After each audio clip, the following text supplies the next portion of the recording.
Hi, this is about a topic that we can all relate to. It's about a certain kind of game in solo queue.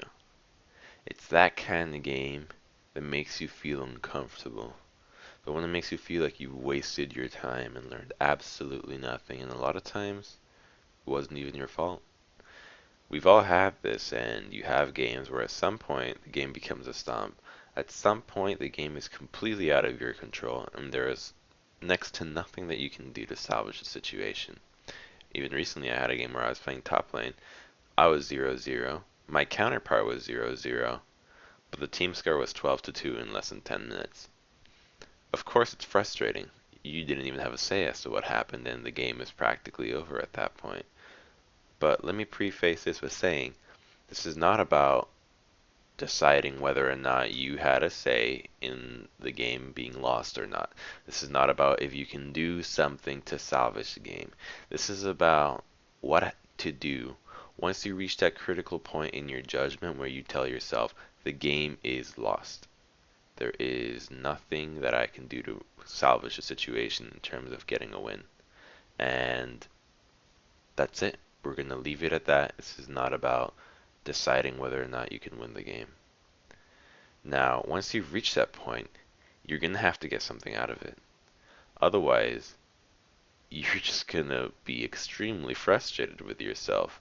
I mean, once you decide that the game is lost, you got to recognize that no matter what you do, anything that you do won't have an impact or won't change the outcome of the game.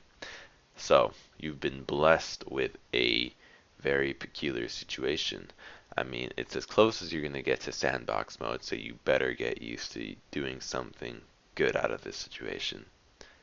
Now, you're going to be most likely very far behind, so much so that you probably won't be able to 1v1 anybody, you won't be able to team fight, you won't be able to do absolutely anything. You probably won't be able to stay at your tower, to be honest. So there's a couple of handful of things that you can just try, and this is about doing those things. This is the time that you get to take to practice certain things that you usually won't get to do, such as practice warding. Go find those little tricky Scar wards or the other wards that could be a little bit more difficult to place and practice them. Buy a sight stone, spam the words. After all, you said to yourself that the game was lost and nothing you could do would save it, so why not?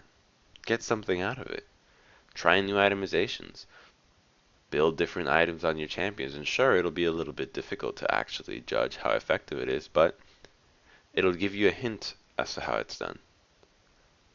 Practice your last hitting even more. Sit in the lane and just non-stop farm. You're going to get killed over and over, but at least focus all your attention onto the last hitting. Hell, you no longer have to look at the minimap. Now you know what the enemy, you know that the game is lost and maybe they'll go gank you 100 times. It doesn't matter. Practice that. Practice looking at the minimap. Try to predict where the enemy is going to go. When they have such a big lead, try to understand the patterns that the enemy is going to take and what clues they give you from the minimap to understand what places they're going to rotate to. That's a very good skill to have. Here's another one. New skill orders. Try skilling up different things. If the game is lost by in 5 or 10 minutes, then you sure have a lot more levels to go before the game is over. I mean, at 20 minutes, it's quite a bit of levels, so try new skill orders. See how you do with that. And again, just like the itemization, it won't be very effective, but it's something.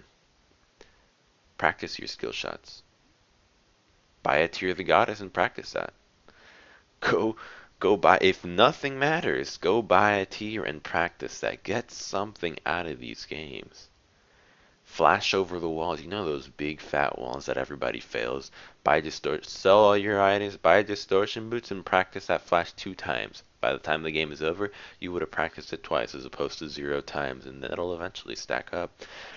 There's so many different things that you can try to get something out of these games. I mean, the world's your oysters, and you got to stick to your beliefs at some point, to what you tell yourself. And I know I'm not alone when I see a game, and at some point I say this game is over.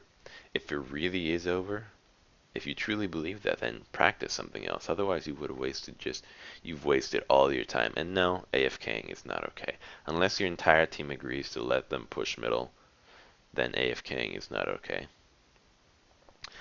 And Imagine a situation where I would just go up to you and ask you, "Hey, how'd your game go?" It's like, "Oh, well, we lost very quickly. I didn't really have a say as to how the game was played. To be honest, I went 0-0, but my team went 20 and died 20 times. My bot lane went 2 and 28. I didn't really have a say in it, to be honest. I felt like the game was lost. So you played the 20 minutes out." It's like, "Yeah, so I played 20 minutes of that." "And what did you do?" "Well, I tried a team fight twice, and then we lost horrendously because we were down 28 kills.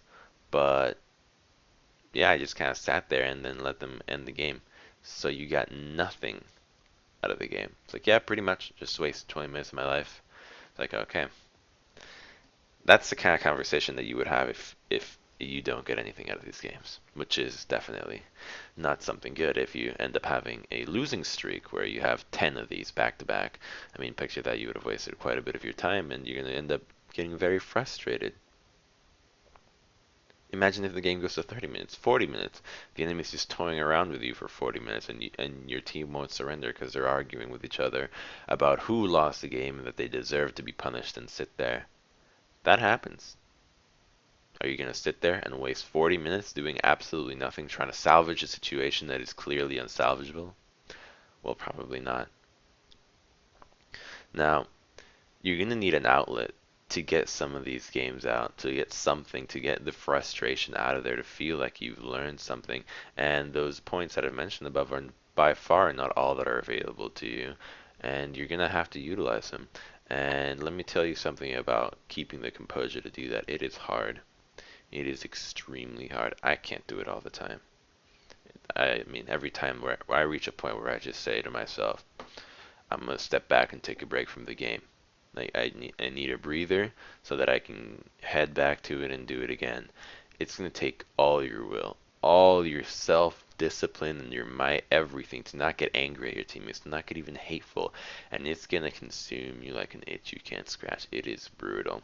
It is just so difficult to see you get crushed so hard, having no say whatsoever in the outcome of the game, and just sit through that and decide that you're just gonna do something else. That you're gonna try to learn in that situation. It is hard. And then you're gonna get flamed even more by your teammates. "Hey, what the fuck are you doing? Why'd you buy a tier? Or why'd you buy a sightstone? Why are you warding? Why are you doing this kind of thing? Come on, man, we can still win. It's gonna cost that. You might even get reported hell." But you're not here because you want to just play for fun. You're here to get better. You're watching these videos because the videos I make are for you to get better. And this is what you're going to have to do. And it is easy to not do it, let me tell you. It is easy to just remove yourself from the situation and just say, "Oh, you know what? It wasn't my fault. The game was already lost. I did all I could." It feels good to just blame someone else. Remove yourself and just say, "You had no say in it. Nothing I could have done." And a lot of times it's true. That mentality is true, but you need to go that extra step to really make sure that you have some improvement in yourself so that every single game you you do something. And I know that in a lot of my videos and a lot of my streams, I actually use a lot of metaphors to compare. Now, this might be a little harsh, but I find it very true. I mean, very lately, I've been having some absolutely abysmal games, and that's why I wanted to make this video, just so that I can at least vent some of that out as well. And I use a lot of metaphors. And so here's one.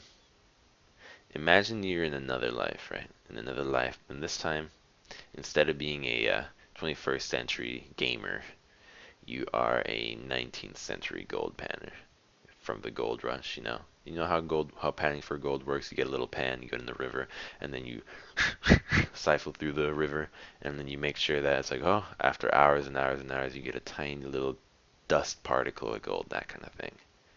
Well, except in this world, when you pan in these rivers, instead of just receiving dirt and rocks, turns out the river just handed you a piece of shit, a literal turd. That's how, like, you're siphoning through the game, and whoop, there it is. Your pan is full with that, and it sucks. It's awful. You're looking for gold, and a turd showed up. Now you have the option of just discarding that and keep panning, go to the next one. Just keep trying, go to the next area of the river, keep trying, look for something else. How awful. How disgusting. What a waste of your time. You came all the way out there and that's what you were handed to. You're looking for gold and you ended up with the complete opposite. And it'll make you angry. It'll make you upset. And to be honest, it's gonna suck. But you're gonna have to go through that shit. Both literally and, well, metaphorically. You're gonna have to pan that piece of shit out until you get something out of it. And guess what? After doing that thousands of times, where everybody else, everybody in that river that's not doing that with you, is just throwing those away. But every single time you get a piece of shit, you are working your ass through it. It's disgusting. It takes all your will and all your might, but you do it anyways. And at the end of the day, after doing that thousands of times, turns out each one of them had given a tiny little speck of value. And now, since you were able to get past the initial reaction of it and find something of worth when there was nothing, you ended up with little specks of gold that turned into a lot more, and you actually got something more out of it. And that's how I see these games. Like, it's horrendous at face value, and no matter where you put it, it is just awful. And the only time that you're going to feel rewarded out of it is at the end result after innumerable times of actually doing it. And that's just the way it has to be. For you to get better, you know you have to do what is difficult. The difficult thing to do is the one that is usually always the right one. And while everyone else is just there with disappointment and anger and empty-handed, you're the one that had the courage to be bigger than that and choose to look further and improve. So I hope you guys enjoyed that video, and if you have any suggestions for further videos, feel free to let me know. Although this is one that oh man, this one really strikes home. Thank you for watching.